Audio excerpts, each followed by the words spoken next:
Alors, aujourd'hui, nous avons convié la presse pour parler d'un mouvement qui s'appelle Force en route.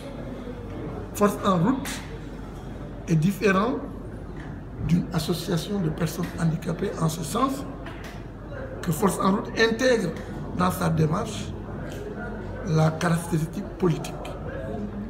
Les associations de personnes handicapées sont régies par la loi 1901 qui leur interdit toute activité politique. Nous avons créé un mouvement qui est parti de quoi? Du constat que nous sommes quasiment absents des structures où on décide.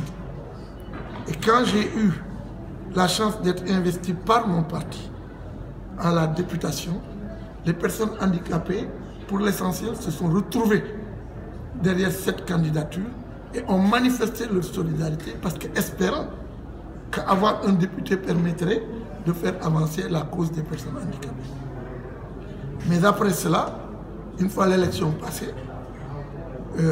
les problèmes continuent.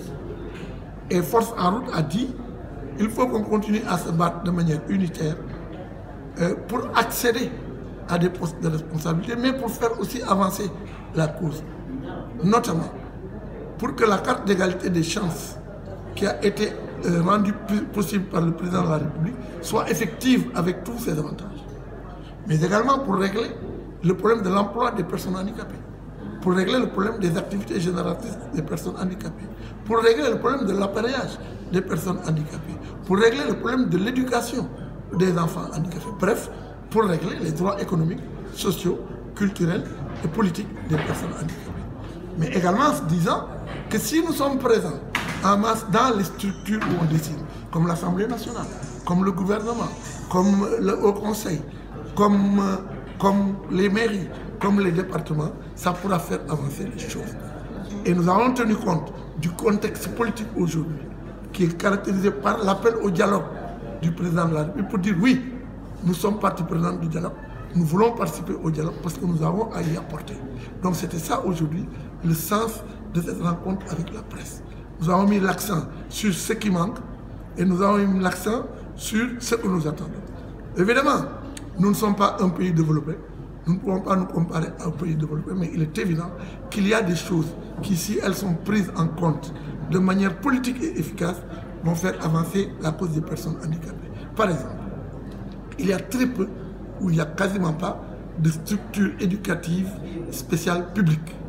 Ce qui fait que l'école n'est pas gratuite pour les enfants atteints de déficiences intellectuelles ou visuelles ou auditives. Cela pose problème. Les parents payent entre 40 000 et 90 000 pour ces enfants. Il faut qu'il y ait des décisions.